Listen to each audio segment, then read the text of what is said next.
میرے محترم ساتھیوں، اللہ تبارک و تعالیٰ کا مجھ پر آپ پر فضل اور احسان ہے کہ اللہ جل شانہ مجھے اور آپ کو ہفتہ واری مجلس میں اپنے ذکر کے لیے جمع ہونے کی توفیق عطا فرمائے۔ یہ اس رب کا احسان ہے، اس اللہ کا فضل ہے، اور اللہ کا ذکر یہ اللہ کی سب سے بڑی نعمت ہے۔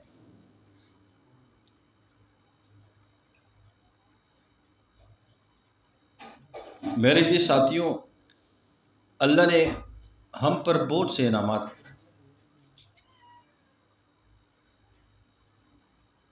انعامات کا ظہور فرمایا ہے۔ صحت، علم، جسم کا تندرست رہنا، یہ سب نعمت ہے اللہ کی۔ اللہ کا ذکر، اللہ کا دین، یہ بڑی نعمت ہے۔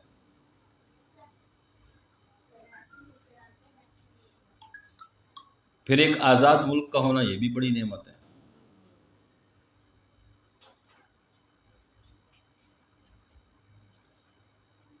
14 اگست 1947 کو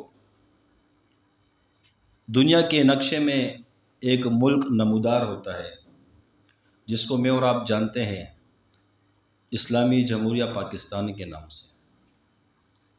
یہ ملک ہمیں نہ تو خیرات میں ملا، نہ زکوٰۃ میں ملا، نہ بھیک کی شکل میں ملا، اور نہ وراثت میں ملا۔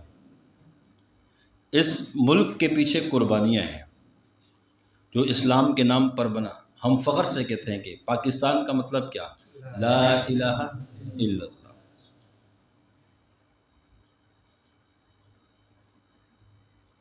میرے جی ساتھیوں، اس ملک کی بنیاد یوں کہا جا سکتا ہے کہ اس دن سے رکھنا شروع ہو گئی، اس پر کام شروع ہوا جب 18 سال کا ایک نوجوان محمد بن قاسم رحمۃ اللہ علیہ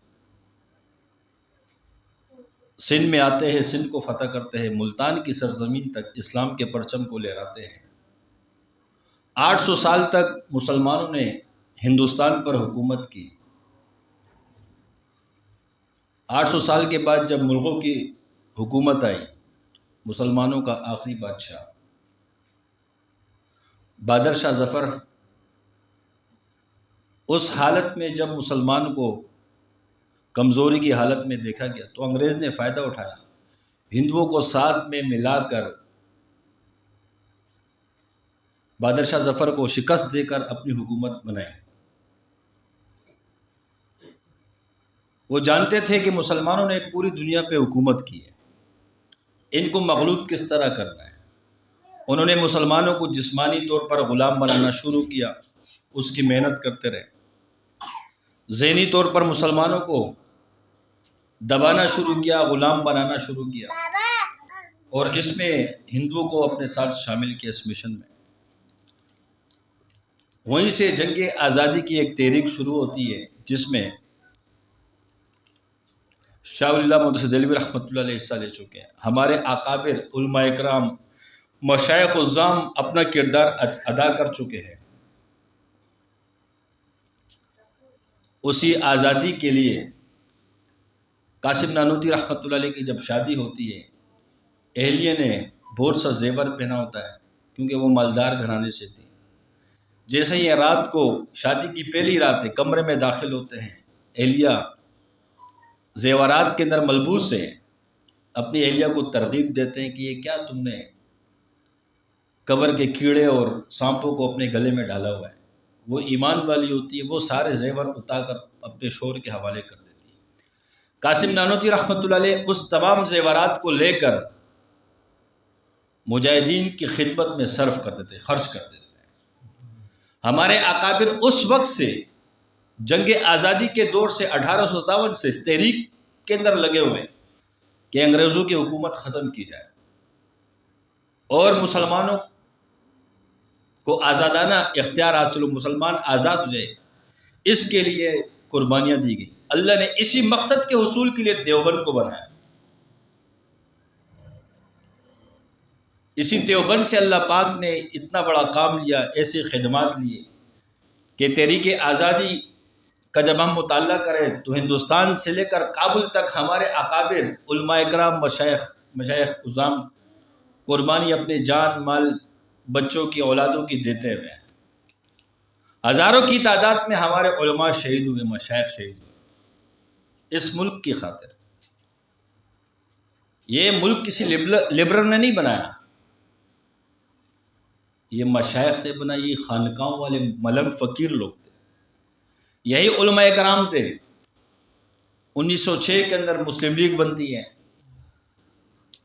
جو علماء اکابر کی سرپرستی میں بنتی ہے، ان کے حکم سے ہی بنی جاتی ہے، مسلمانوں کو اکٹھا کیا جاتا ہے، اجلاس رکھے جاتے ہیں، اجتماعات منعقد ہوتے ہیں۔ اس کے ساتھ ساتھ مزید تحریکیں بننا شروع ہو گئی۔ جمعیت علماء اسلام بھی اسی دور سے ایک تحریک بن کر آتی ہے۔ میرے جی ساتھیوں، کہ جب انگریزوں نے نعرہ لگایا تھا کہ ہم ایسے لوگ پیدا کریں گے جو ظاہری طور پر مسلمان ہوں گے، اندر سے انگلستانی ہوں گے، اس کے مقابلے میں قاسم نانوتوی رحمۃ اللہ نے بھی نعرہ لگایا تھا کہ ہم ایسے لوگ پیدا کریں گے جو ظاہری طور پر انگلستانی ہوں گے، اندر سے پکے محمدی ہوں گے۔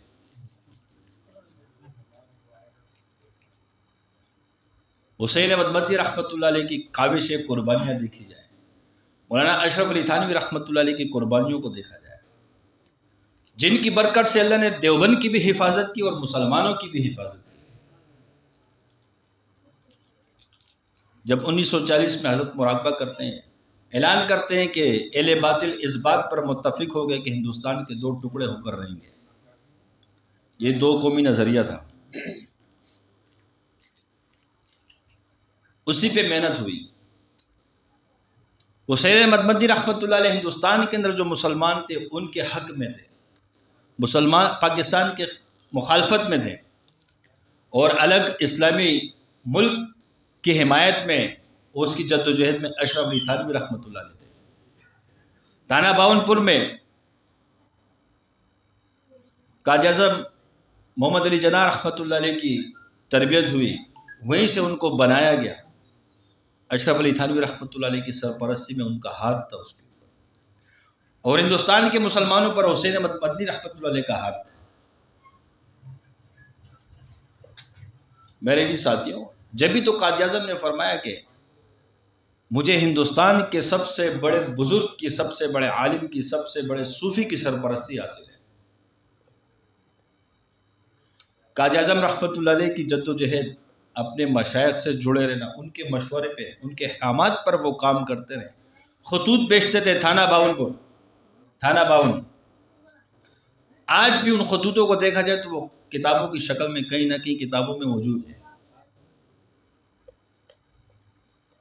اس قربانیوں کی نتیجوں میں اللہ نے ہمیں اور آپ کو ایک آزاد ملک دیا جو اسلام کے نام پر بنا، دنیا کا پہلا اسلامی ملک ہے۔ یہ بہت بڑی نعمت ہے۔ تو راز کی باتیں سمجھ میں ہمیں نہیں آتی، اپنے مشائخ سے سنتے ہیں کہ حسین احمد مدنی رحمۃ اللہ علیہ نے جو ہندوستان کے مسلمانوں پہ جو یہ چاہتے تھے کہ ہم ادھر ہی رہیں، ہندوستان تقسیم نہ ہو، ان پہ ہاتھ رکھا۔ اس کی بڑی برکت تو یہ ہے کہ آج ہندوستان کے اندر مسلمان ہیں، وہ بھی کہتے ہیں کہ ہندوستان کو آزاد کرنے میں ہمارا کردار ہے۔ اگر وہاں کے مسلمانوں کا کردار نہ ہوتا تو آج وہاں مسلمان اور زیادہ اذیت میں ہوتے۔ تو وہاں کے مسلمان بھی کہتے ہیں ہمارا ملک ہے ہندوستان۔ وہاں اللہ دیوبند کی حفاظت کر رہا ہے۔ اب ہمیں پاکستان دے دیا، دیکھو آزاد ہے، مسلمان اپنے عبادات آزادانہ طور پہ کر سکتے، کوئی روک ٹوک نہیں۔ یہ بہت عظیم ملک اللہ نے بنایا۔ اللہ نے اسلامی ملک کو پوری دنیا میں جتنے مسلمان ممالک ایٹم بم کس کو دیا؟ اس ملک کو دیا۔ اس ملک کے اندر کس چیز کی کمی ہے؟ ذرات سب سے اعلیٰ ہے، پھل اس ملک کے سب سے زیادہ اعلیٰ، سبزیاں، پانی اس کے اندر موجود ہے۔ امریکہ کے اندر اپنا پانی نہیں ہے، سیوریج کے پانی کو، سمندر کے پانی کو فلٹر کر کے وہ اس کو استعمال کرتے۔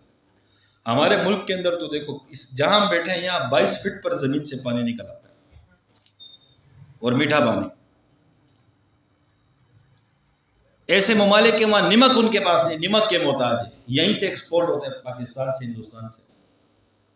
ہمارے ملک کی بہترین کپاس دنیا کی نمبر 1، چاول بہترین پورے دنیا میں نمبر 1، پاکستان کا کپڑا پوری دنیا میں نمبر 1، پاکستان کے پھل، آم دیکھ لو، سیب دیکھ لو،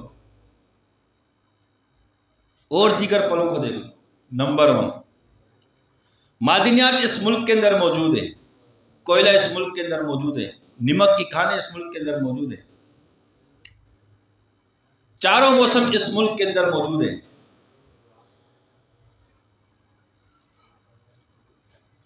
ٹھنڈا علاقہ، گرم علاقہ اس ملک کے اندر موجود ہے، ریگستانی علاقہ اس ملک کے اندر موجود ہے، پہاڑی علاقہ اس ملک کے اندر موجود ہے، جس علاقے میں سبزہ زیادہ ہو، ہریالی ہو، وہ اس ملک کے اندر موجود ہے۔ زمین کے اندر تیل کے ذخائر اس ملک کے اندر موجود ہے، گیس کے ذخائر اس ملک کے اندر موجود ہے۔ اس کو اللہ نے بڑی نعمتوں سے نوازا ہے۔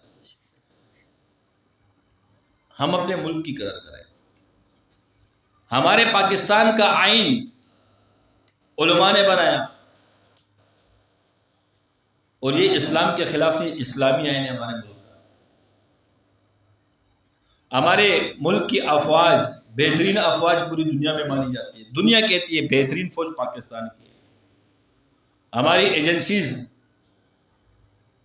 کوئی چھپی ہوئی بات نہیں ہے، پوری دنیا سلوٹ کرتی ہے ISI کو۔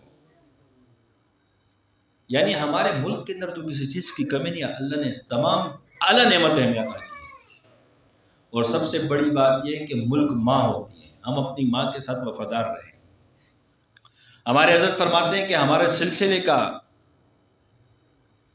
جو منشور ہے، اسلام عوام پاکستان، اسلام عوام پاکستان۔ میری عزیز ساتھیوں، اللہ نے ہمیں یہ ملک عطا کہ اس کی ہم قدر کریں۔ یہاں روڈ پہ آپ سائیکل چلاؤ، کوئی پوچھنے والا نہیں۔ باہر ملک میں تو سائیکل چلانے کی بھی پابندی ہے، نہیں چلا سکتے ہو روڈ پہ۔ اتنی سپیڈ پہ اس جگہ گاڑی نہیں چلانی، یہاں تو دے مار 4.5۔ آزاد ہے نا ملک، ہم غلام تو نہیں ہیں۔ یہ تو بیوقوف لوگ کہتے ہیں کہ ہم غلام ہیں۔ وہ دیکھتے نہیں کچرا کنڈی کہیں بھی کچرا پھینک دو، کسی کے گھر کے آگے پھینک، آزاد ملک ہے۔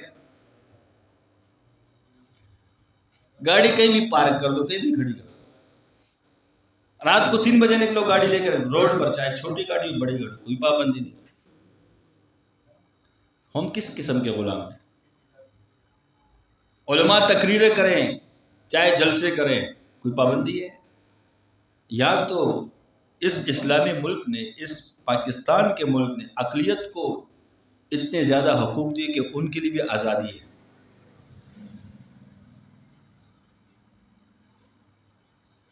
میری ساتھیوں، ہم اپنے ملک کی قدر کریں، کیونکہ یہ اللہ نے ہمیں نعمت کے طور پر دیے، اور اللہ اس سے بڑا کام لے رہے ہیں۔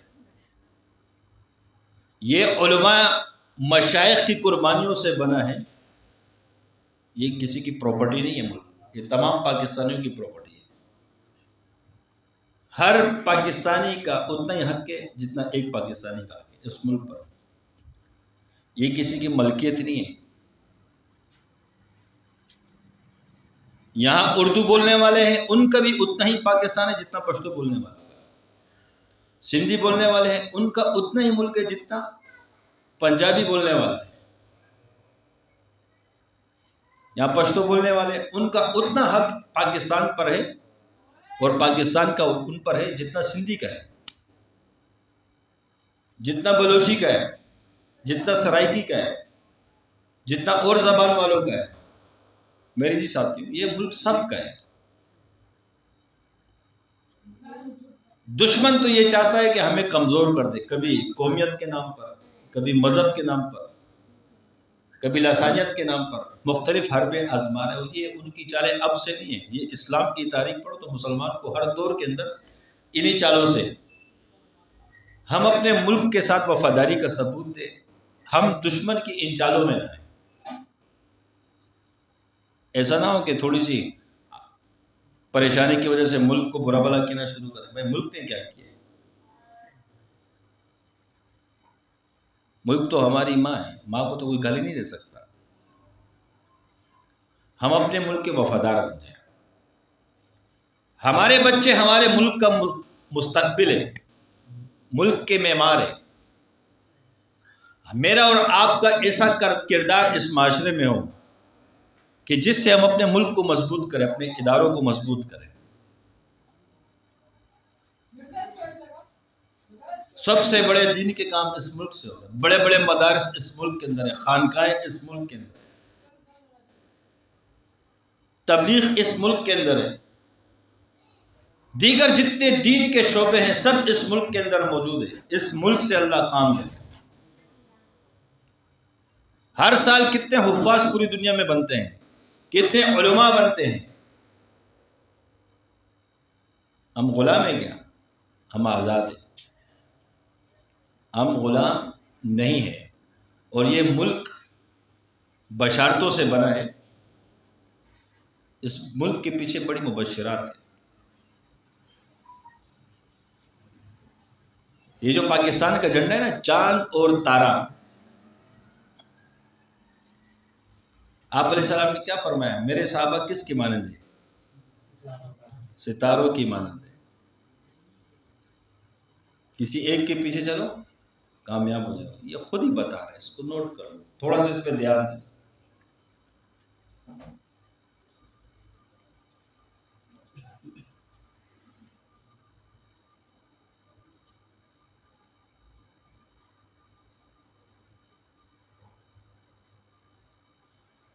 میرے جی ساتھیوں، ہم اپنے ملک کے لیے دعائیں کرتے ہیں.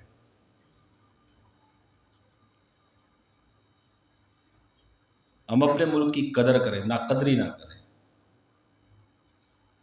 اور یہی ملک ہے انشاءاللہ تعالی، یہی ملک آپ کے کشمیر کو بھی آزاد کرے انشاءاللہ. اسی کی فوج کے ذریعے سے، اسی کے عوام کے ذریعے سے اللہ فلسطین کو بھی آزاد کرائے. جب اوپر سے حکم ہوتا، جب وہ دن آ جائے. دیکھو بعض اوقات انسان بیمار ہوتا ہے، بڑا علاج کرتا ہے وہ، لیکن اللہ نے شفا کا ایک وقت رکھا ہوتا ہے. جب وہ وقت، وہ دن آ جاتا ہے، اللہ اس مریض کو شفا دے دیتا ہے. اسی طریقے سے جو دن اللہ نے رکھا ہے اس کی آزادی کے لیے، کشمیر کی آزادی کے لیے، فلسطین کی آزادی کے لیے، جب وہ دن آ جائے گا، اتنا اللہ کی ذات سے امید ہے کہ اللہ اسی کو ذریعہ بنائے گا، اسی ملک کو.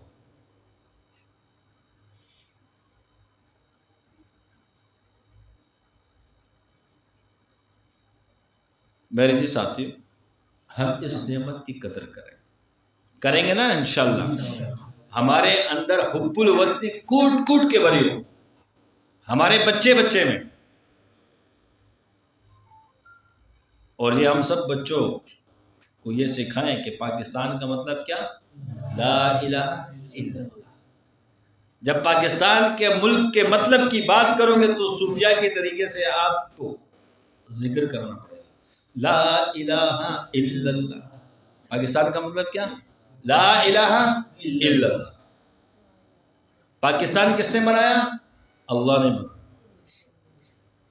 تو یہاں اللہ کی ضرب بھی لگانی پڑے گی.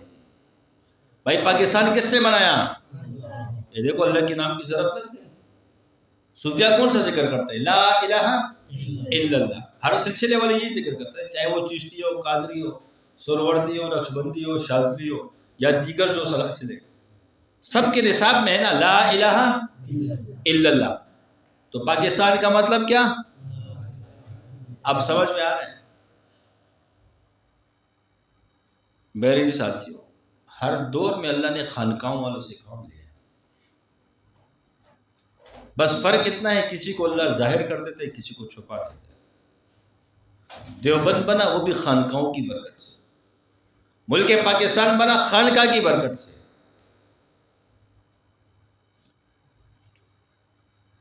جتنے بھی دین کے شعبے، تبلیغ بنی وہ بھی خانقاہ کی برکت سے. آج جو دنیا کے اندر جتنے دینی ادارے موجود ہیں، تو ان کے پیچھے ان کی سرپرستی، ان کی نگرانی کرنے والا، ان کی اجازت، ان کے حکم پہ یہ مشائخ عظام تھے،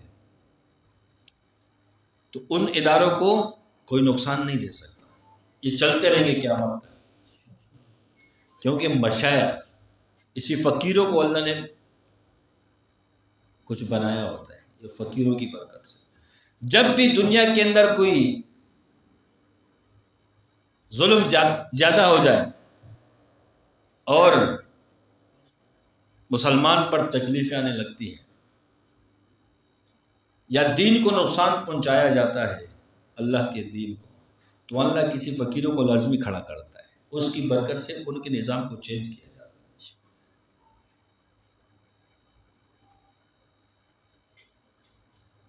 جب اکبر بادشاہ نے اپنا مذہب بنایا، نیا مذہب دین الہی، اس کی بربادی کے لیے اللہ نے کس کو کھڑا کیا؟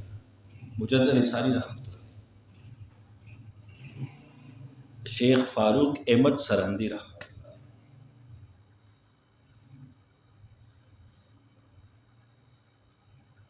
جب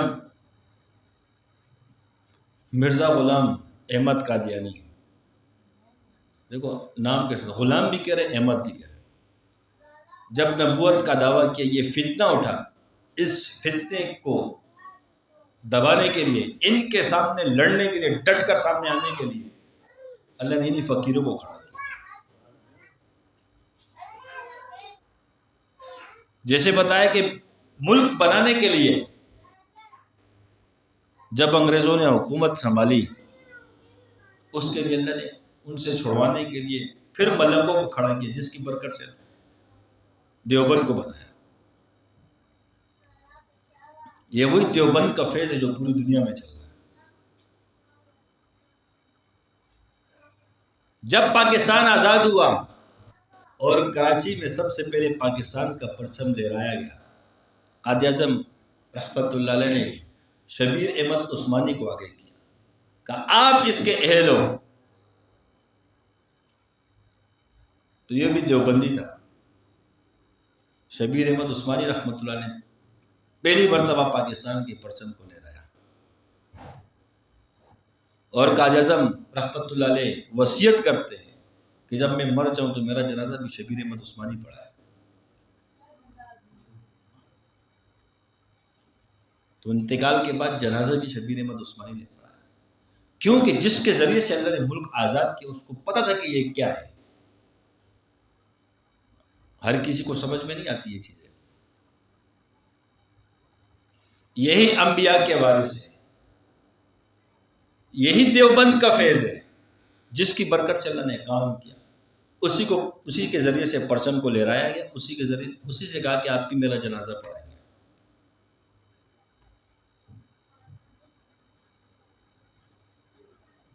میرے جی ساتھیوں، اسی وجہ سے ہمارے مشائخ کا بھی یہی مشن ہے، ہم بھی اپنے مشائخ کے مشن کو یہاں بیان کرتے ساتھیوں کے آگے، اپنی مشائخ کی باتوں کو دہراتے ہیں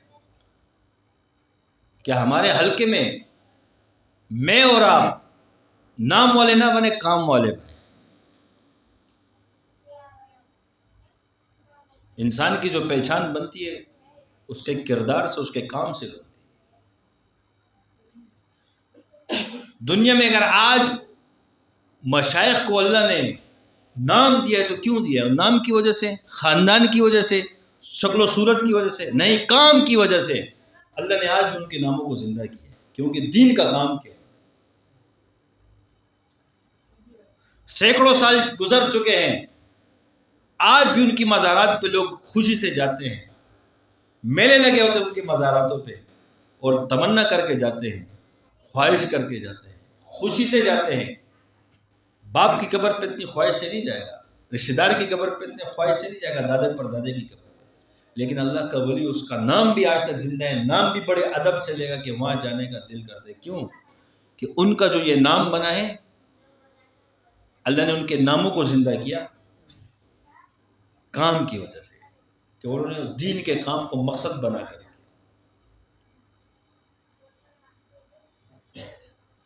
تو پہچان بنے گی کس سے؟ کردار سے۔ میرا اور آپ کا کردار اس طرح کہ ہم اپنے دین کے لیے دن رات جہاں دین کی بات آ جائے وہاں سب چیزیں چھوڑ دیں، دین کے لیے سب سے پہلے حاضر ہو، صف اول میں کھڑے ہو۔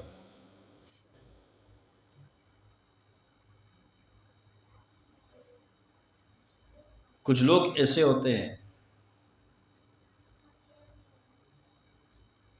کہ ان کے دنیا سے جانے سے زمین خوش ہو جاتی ہے کہ یہ مجھ پر بوجھ تھا، اچھا یہ چلا گیا۔ کچھ ایسے لوگ ہوتے ہیں زمین کہتی ہے اللہ حکم دے اس کو میں اندر ڈالوں، اللہ کہتے صبر کر۔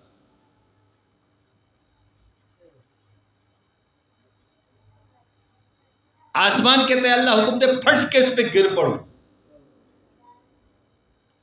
جب ہو جاتے ہیں آسمان بھی خوش ہو جاتا ہے۔ کچھ ایسے لوگ ہوتے ہیں جب دنیا سے پردہ فرما لیتے ہیں زمین رونے لگتی ہے، یا اللہ آج تو نے مجھے اس شخص سے محروم کر دیا۔ آسمان کہتے ہیں اللہ آج اس شخص کی دیدار کرنے سے ہم محروم ہو گئے، تو ہم کون سے بنے؟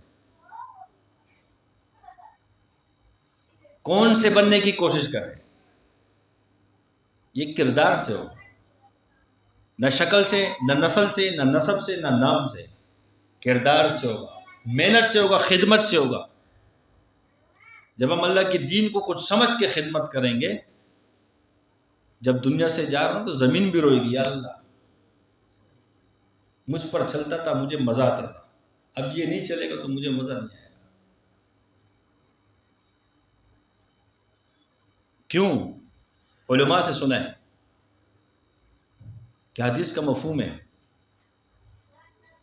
کبھی ایک شخص دین کے کام کو اپنا مقصد بنا کے کرتا ہے، دین کے کام کو کرتا ہے، اللہ جل شانہ جبرائیل علیہ السلام سے ارشاد فرماتے ہیں اے جبرائیل میں اس شخص سے محبت کرتا ہوں، تم بھی اس سے محبت کرو۔ ہمارا کام یہ نہ ہو کہ کسی کو دکھانے کے لیے، بس جس کو دکھانا ہے وہ اللہ ہے۔ جب اللہ ہمارے عمل سے راضی ہو جائے گا تو پھر یہ بھی زندہ ہے، دنیا سے پردہ نہیں فرمایا، انتقال نہیں ہوا، موجودگی میں دنیا میں کوئی جانتا نہیں ہے، کوئی پہچانتا نہیں ہے، کوئی اہمیت نہیں دیتا، کوئی اوقات نہیں ہے، دنیا میں کوئی عزت نہیں ہے، لیکن آسمانوں میں کیا ہو رہا ہے؟ جبرائیل امین سے اللہ فرماتے ہیں کہ میں اس سے محبت کرتا ہوں، تم بھی اس سے محبت کرو۔ جبرائیل علیہ السلام اس شخص سے محبت کرنا شروع کر دیتے ہیں، پھر فرماتے ہیں جاؤ ساتویں آسمان کے فرشتوں میں اعلان کر دو کہ اللہ اس شخص سے محبت کرتے ہیں، ساتویں آسمان کے فرشتے بھی اس شخص سے محبت کریں۔ جبرائیل علیہ السلام ساتویں آسمان پر آتے ہیں، ساتویں آسمان کے فرشتوں میں اعلان کیا جاتا ہے، ساتویں آسمان کے فرشتے بھی اس شخص سے محبت کرنا لگتے ہیں۔ پھر اللہ جل شانہ ارشاد فرماتے ہیں اے جبرائیل اب چھٹے آسمان پہ جاؤ، وہاں فرشتوں کو اعلان کرو۔ اس طرح بتدریج چلتے چلتے چلتے ہیں، پھر آسمان اول پہ آتے ہیں، پھر دنیا میں، پھر غیروں میں، پھر خاندان میں، قبیلے میں، پھر خاندان میں، گھر میں، بعد میں محبت آتی ہے۔ تو ہمیں یہ چاہیے کہ نہیں لوگ ہم سے خوش ہوں، لوگوں کے لیے کریں۔ اللہ فرماتا ہے جو میرا تذکرہ لوگوں کے سامنے کرتے ہیں میں اس سے بڑھ کر فرشتوں کے مجمع میں اس کا تذکرہ کرتا ہوں، اس کا نام لے کے اس کو پکارتا ہوں۔ تو ہمیں نام والا بننا ہے یا کام والا بننا ہے؟ نام والے بنیں گے تو دکھاوے کے لیے عمل کریں گے، جب کام والے بنیں گے تو اللہ کے لیے کریں گے، اللہ تمہارا نام فرشتوں کے سامنے لے گا۔ تم یہاں دل میں اللہ کا ذکر کرو گے، اللہ فرشتوں میں تمہارا ذکر کرے گا۔ لوگوں کے مجمع میں بیٹھ کر اللہ کا ذکر کرو گے، اللہ کو یاد کرو گے، وہاں فرشتوں کے مجمع میں جو معصوم ہیں، بے گناہ ہیں، ان کی مجلس میں اللہ نام لے کے تذکرہ کرے گا کہ دیکھو فلاں شخص میرا ذکر کرے، نام لے کے۔ تو کون سا بننا ہے ہم نے؟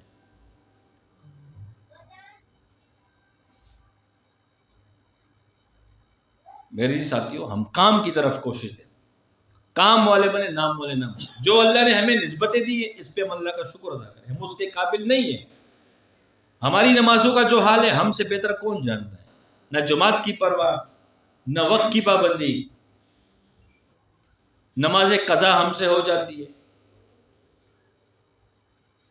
ٹائم کی پابندی ہم سے نہیں ہو پاتی، خشوع اور خضوع ہم نہیں کر سکتے۔ دھیان سے ذکر ہم نہیں کر سکتے، عبادات ہم نہیں کر سکتے، پوری رات اس رب کے سامنے ہم کھڑے نہیں ہو سکتے، ہمارے پاس تو عمل ہی نہیں ہے، یہ تو اس کا فضل ہے کہ چلا رہے ہمیں سب نعمتیں عطا کر، یہ تو سلسلے کی نسبت ہے، شیخ کی برکت ہے۔ ہمارے پاس کیا ہے کچھ؟ کوئی دعوے کے ساتھ یہ کہہ سکتا ہے کہ میرا یہ عمل اچھا ہے؟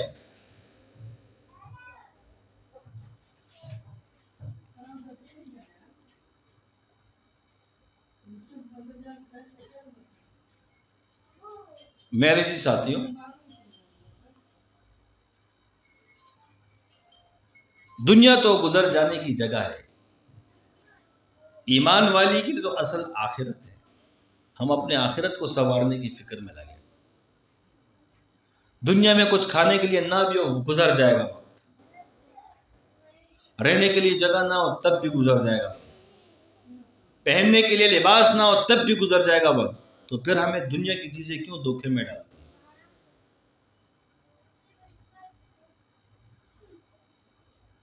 آج ہمیں دنیا میں اپنے دوستوں سے زیادہ محبت ہے، قبر میں کوئی دوست نہیں ہوگا، بیوی بچوں اہل و عیال سے زیادہ محبت ہے، قبر میں کوئی ساتھ نہیں ہوگا۔ یہی دوستوں میں جو ہم ہوٹلوں پہ کبھی کھانے ساتھ کھاتے تھے، گھومنا پھرنا ساتھ ہوتا تھا، خوشی کے ماحول کے اندر بڑے ہنستے تھے، کیکے لگتے تھے، یہی اپنے ہاتھوں سے اٹھا کر قبر میں دفن کر دیں۔ یہی اہل و عیال بیوی بچے، خوشی میں ہم ایک ساتھ گھر میں ایک سسٹم بناتے تھے، اپنے آپ کو خوش کرنے کے لیے، بچوں کو، گھر والوں کو خوش کرنے کے لیے محفلوں کا اہتمام کیا جاتا تھا، کھانے پینے کی چیزوں کا اہتمام کیا جاتا تھا۔ آج یہی گھر والے تنگ آ گئے، کل لے جاؤ اس کو، دفن کر دو جلدی۔ یہ کیا حیثیت ہے دنیا کی؟ دنیا جیسے آیا اکیلے ننگا، جائے گا بھی اس طریقے سے۔ میری اور آپ کی زندگی ہے کیسے؟ جیسے پیدا ہوئے کان میں اذان دی گئی، اذان ہوگی بس جماعت ہے، بس دفن ہے۔ ہم جب نماز پڑھتے اذان ہو جاتی ہے، جماعت کر لیتے ہیں نا، ہے کہ نہیں ہے؟ اذان ہمارے کانوں میں ہو چکی ہے، صرف جنازے کی نماز ہے اور بس دفن ہے۔ اتنی تو ہماری زندگی ہے۔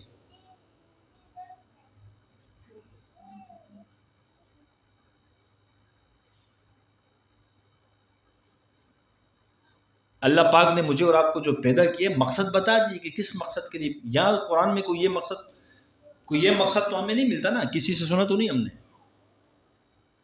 کہ کمانا زندگی کا مقصد، دین کو چھوڑ کے گھر والوں کی فکر کرنا یہ مقصد، اللہ کو چھوڑ کے دنیا بنانا یہ مقصد، ایسا کہ ملتا ہے کسی سے سنے ہم نے؟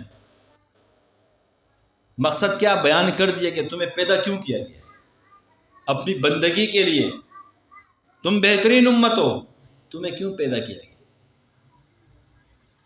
دنیا کی تمام فانی ہونے والی چیزوں کے لیے ہم اپنے مقصد زندگی سے ہٹ جاتے ہیں، کیونکہ یہاں اہمیت نہیں ہے دل کے اندر۔ انسان کے قدم وہاں چلتے ہیں جہاں اس کی محبت ہوتی ہے۔ ایک شخص کے قدم اگر شراب خانے کی طرف چل کے جا رہے ہیں تو ایسے تو نہیں جا رہے، اس کی دل کے اندر شراب خانے کی محبت ہے تو اس کے قدم اس طرف جا رہے ہیں نا۔ ایک شخص سے اس کی محبت اللہ کے گھر سے ہے تو اس کے قدم ہر وقت اللہ کے گھر کی طرف چلتے ہیں۔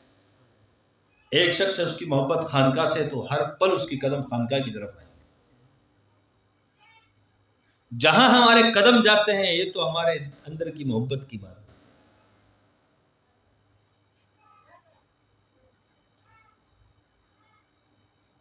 اگر اللہ نے بروز قیامت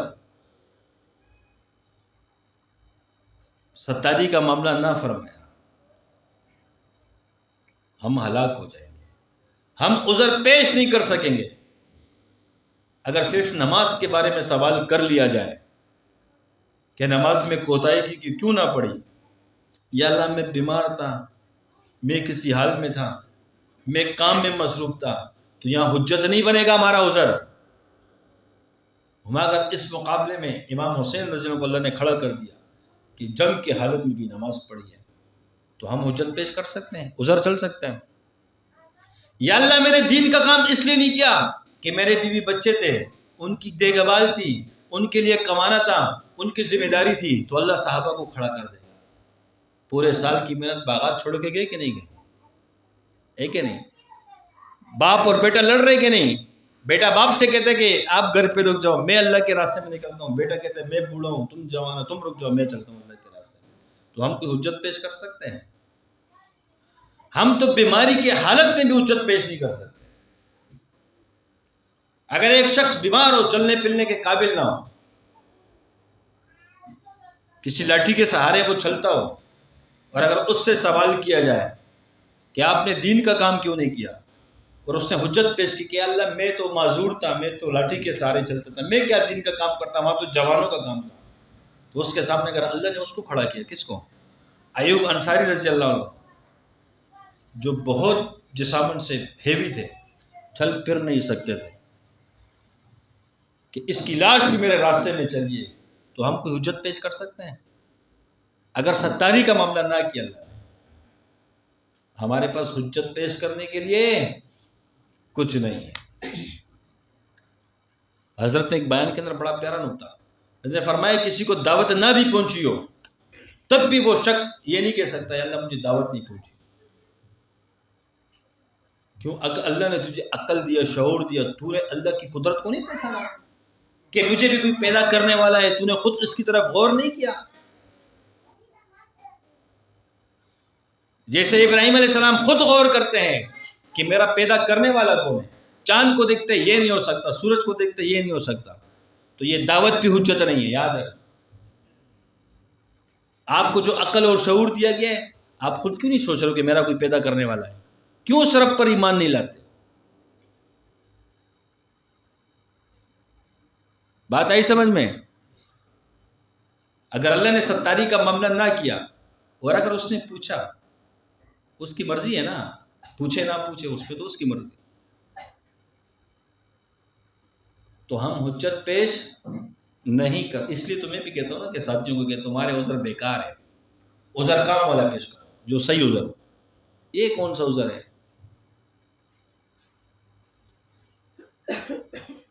اب چھوڑو، گاڑی کہیں اور چلی جائے گی۔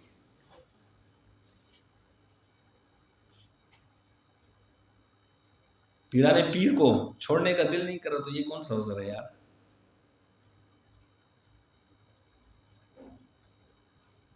یہ عذر تو نہیں ہے۔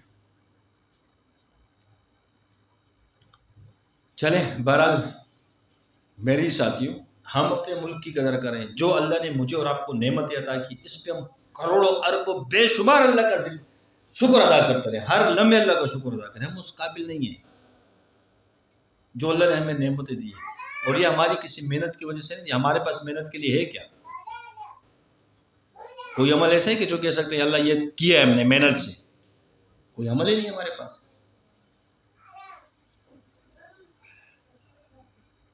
نماز میں کتنے فرائض ہیں، کتنے واجبات ہیں، کتنی سنت ہیں، کتنے مستحبات، یہ تو ہمیں پتہ ہی نہیں، تو ہمارے عمل کس کام کے؟ نماز فاسق کیسے ہو جاتی ہے، ٹوٹ کس طرح جاتی ہے، نماز خراب کیسے ہو جاتی ہے، کون سے فرض چھوٹنے کی وجہ سے، پتہ ہے؟ میں یہ چھوڑ دیا تو نماز بیکار ہو گئی، دوبارہ لٹانی پڑے گی، نہیں ہے پتہ نا؟ ہاں، تو ہمارے پاس تو علم بھی نہیں ہے اور کچھ ہے بھی نہیں۔ میرے ساتھیوں، ہم اللہ کا شکر ادا کریں، بنا اپنے فضل کے اس نے نعمت عطا کی، اور دوسری یہ کہ ہم اپنے آپ کو کام والا بنائیں، نام والا نہ بنائیں۔ کام والا ایسے بنائیں کہ ہماری تعریف اللہ کرے فرشتوں کے آگے، اللہ ہم سے راضی ہو جائے۔ پھر اللہ جانوروں کے دلوں میں بھی ڈال دیتے ہیں، جانور بھی اس سے محبت کرتے ہیں، جانور بھی اس کے اللہ تابع بھی کر دیتے ہیں۔ گھر والے نہیں سنتے، لیکن جانور ان کے اشاروں پہ چلتے ہیں۔